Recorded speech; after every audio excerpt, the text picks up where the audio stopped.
नमस्कार, मैं साहिल लींगड़ा। आज हम Swift diesel generation type 2 fuel pump assembly का मोटर रिप्लेसमेंट देखेंगे स्टेप बाय स्टेप। अगर किसी के मन में कोई सवाल हो या कुछ क्वेरी रहे तो आप मेरे से पूछ सकते हैं। चलिए आगे वीडियो में बढ़ते हैं। इस तरह की मोटर है। तो कई बार मिस्त्री ये कहता है कि उस प्लस माइनस में वायर पहले सोल्डर कर देंगे।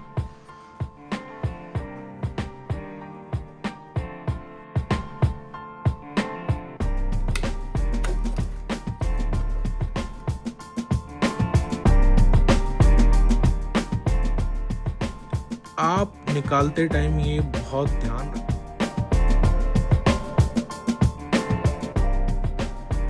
मुंह से फूंक मार के देखी तो आप बहुत ही आराम से ये तार अपनी रफ्तार पकड़ लेती, क्योंकि ये तेल वाली मोटर है, इसको पानी में भी चेक। तो अब हम फ्यूल पंप असेंबली की फ्यूल पंप मोटर चेंज करने जा रहे हैं। असल में मोटर काम नहीं कर रही, तो ये हमने मोटर पहले ही निकाल के रखी हुई है। इसको हम इंस्टॉल करते हुए इसकी वीडियो बनाएंगे। ये मैं जस्ट आपको एक डेमो दे रहा हूँ कि ये स्विफ्ट डीजल न्यू मॉडल जो जनरेशन टाइप 2 होगी आपकी, वो वाली पंप में जो आफ्टर मार्केट पंप आता है उसमें ये वाली मोटर लगी हुई आती है। ये निकालते टाइम इसका पाइप टूट गया, मोटर गिर गई थी तो इसका पाइप उस वजह से टूट गया। तो इसकी जो नीचे की मेकिंग है वो इस तरीके से है, जो पंप में लगी हुई है। ये असल में जो कंपनी मैन्युफैक्चर करती है मारुति सुजुकी की, उस पंप में ये वाली मोटर लगी हुई आती है। दोनों मोटरें ऊपर से सेम है, कलर में डिफरेंस है, बाकी दोनों की कनेक्शन भी बिल्कुल सेम है, पावर भी बिल्कुल सेम है। इस तरह की मोटर है। तो कई बार मिस्त्री ये कहता है कि ये मोटर पंप में नहीं लगेगी, तो हम ये मोटर इंस्टॉल करेंगे इसमें और आपको पंप चला के भी दिखाएंगे और पंप चालू भी होगा, गाड़ी में लग के काम भी करेगा। तो आगे कंटिन्यू करते हैं। और दूसरा, इस मोटर के साथ जो पंप में निकली है, ये फ़िल्टर आया था। ये एक असेंबली नीचे लगी हुई थी जो एक पंप में फिल करने वाला ये वाल्व के साथ ऊपर। अब इस मोटर के साथ जो कंपनी के साथ आती है, ये फ़िल्टर रहता है। इसमें इस असेंबली की, इसकी और इसकी ज़रूरत नहीं रहेगी, तो हम इसको साइड में कर देंगे और सिर्फ ये वाली मोटर इंस्टॉल कर देंगे इस वाले फ़िल्टर के साथ। चलिए दिखाता हूँ मैं। सबसे पहला काम हम क्या करेंगे, हमने मोटर उतारते टाइम मोटर का इन दोनों वायर का प्लस माइनस देख लिया था कि ये प्लस में कौन सी वायर लगी है, माइनस में कौन सी वायर लगी है। मोटर में भी आपको ध्यान से देखेंगे तो आपको प्लस माइनस दिख जाएगा। तो हम इसको उस प्लस माइनस में वायर पहले सोल्डर कर देंगे। और हमने पुराना फ्यूल पाइप काट लिया है। ये एक्सेंट नहीं, सॉरी, सेंट्रो गाड़ी में लगता है बड़ा वाला फ्यूल पाइप, पर एक करता एसेंट करके बिकता है। जनरली एसेंट में छोटा वाला फ्यूल पाइप बिकता है, इससे 1 इंच का छोटा रहता है वो साइज़। तो हम ये एसेंट वाला फ्यूल पाइप इसमें नया लगाएंगे। तो पहले सोल्डर कर लेते हैं वायर को, फिर उसमें फिट करके देखेंगे।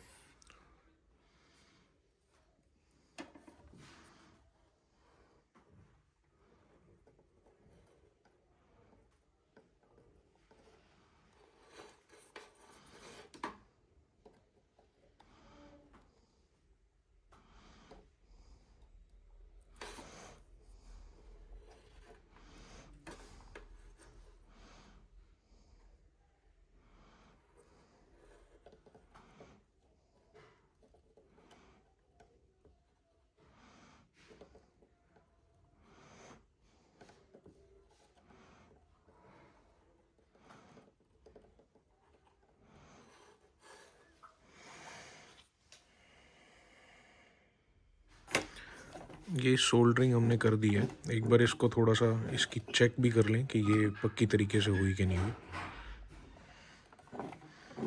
तो हमने चेक कर लिया था, प्लस माइनस मैंने आपको पहले ही बताया। तो अब इसको इस केसिंग में फिट करेंगे।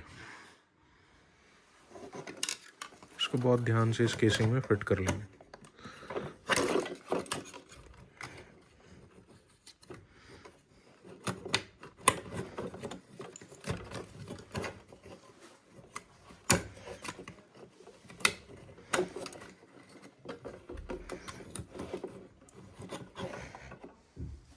इसको बहुत ही संभाल के इसकी केसिंग में डाल के आराम से इसको स्लाइड करें। बहुत बारीकी से किसी सुई जैसी लंबे सुई की मदद से मैंने इसको डाला। आराम से इसको घुसा के इसको नीचे स्लाइड करने की पूरी तरह से इस तरह से लॉक में बिठा दें। ये ऊपर से घूम भी सकती है थोड़ी सी मार्जिनल के लिए, कि नीचे फिल्टर लगा के जब एडजस्ट करना हो तो उस हिसाब से बॉडी में आप इसको घुमा भी सकते हैं। तो इतना मार्जिन इसको रखना है। अब ये पंप अंदर से कपड़ा मार के साफ़ कर लें। वैसे हमने सारी सफाई कर ली थी, पर एक बार फिर भी हल्का सा इसमें कपड़ा मार लेते हैं। जितनी भी गंदगी हो अंदर बाहर पाइपों में जो भी है बॉडी पे, सारी गंदगी निकाल ले, क्योंकि नई मोटर लग रही है तो कचरा किसी प्रकार का इसके अंदर ना रहे तो ज़्यादा बेटर है।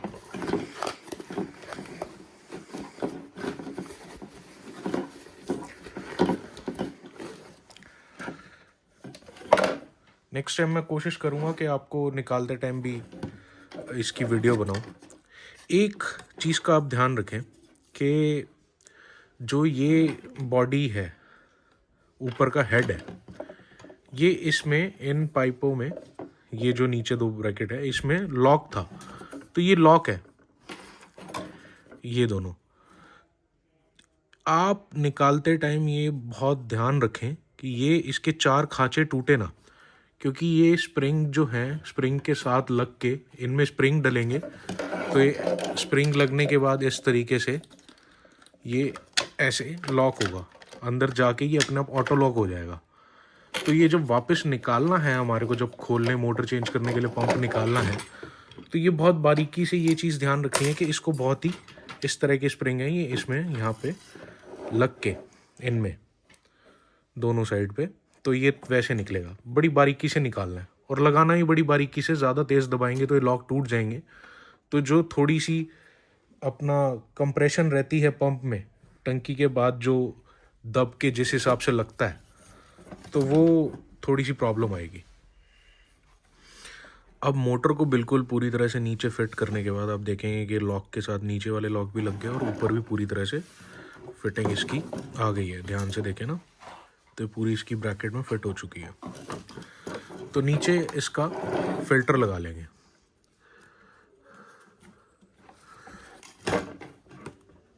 अच्छी तरह से दबा के उसको लगा के, फिल्टर बाद में भी लग सकता है, पर हम अभी इसको प्रॉपर फिटिंग करने से पहले ना नीचे जस्ट ये चेक कर लेना चाह रहे हैं। अंदर ये लगा के एक बार देख लीजिए कि फिल्टर की फिटिंग सही आ रही है, ये बॉडी के साथ ऊपर मतलब साइड में नीचे टकरा तो नहीं रहा। तो हमने लगा के देखा तो इसमें कोई ऐसी कोई दिक्कत नहीं आ रही है।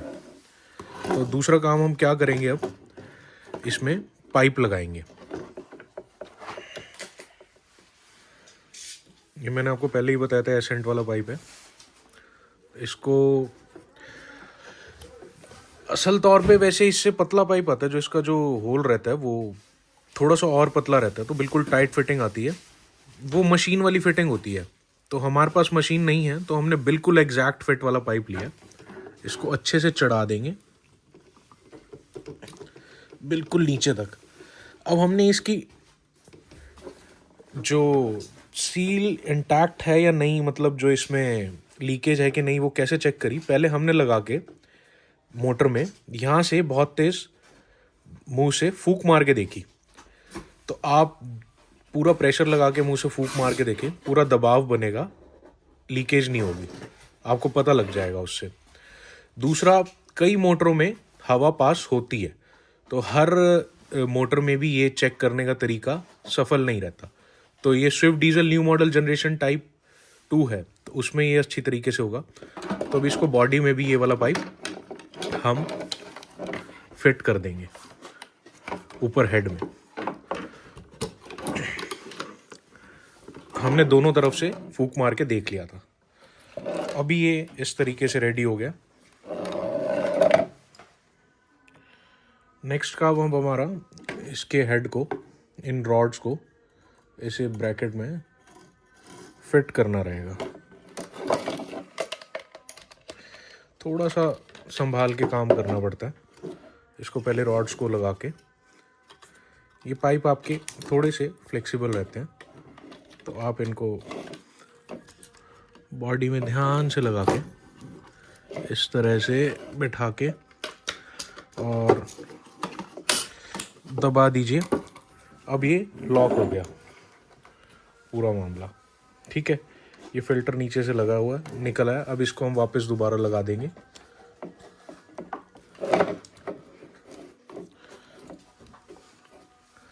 लगाने के बाद अब इसको आराम से इसके अंदर बिठाना है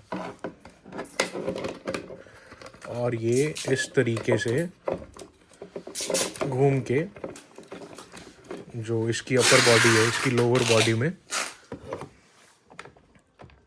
बहुत ही आराम से, ये तारों का ध्यान रखते हुए कि बीच में कट ना जाए,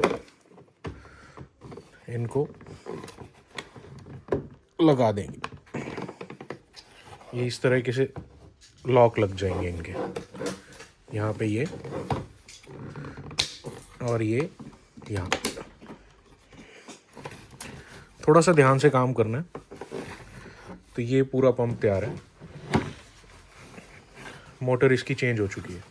ये रिटर्न पाइप को थोड़ा सा ये इस तरीके से ये यहाँ पे इस वाले होल में इसको डाल देंगे। ये रिटर्न पाइप लोग कहते हैं कि ये फ्यूल का रिटर्न पाइप होता है। ऑल्दो मैं शायद सही ना हूँ, बट ये एयर का पाइप रहता है। टंकी में पंप लगने के बाद जब पेट्रोल धीरे धीरे नीचे की तरफ खाली होगा तो उसमें वैक्यूम क्रिएट होगा। अगर कोई एयर की सप्लाई नहीं होगी तो ये उसको एयर की सप्लाई देने के लिए रहता है, जो दूसरा पाइप रहता है। तो फ्यूल जो गया इंजन तक वो रिटर्न नहीं आता। ये एक एयर। अब एक बार ये पंप चला के देख लेंगे।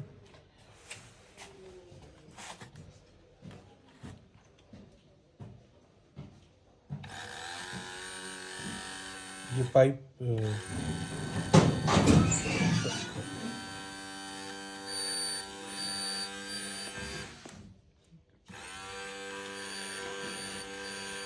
बस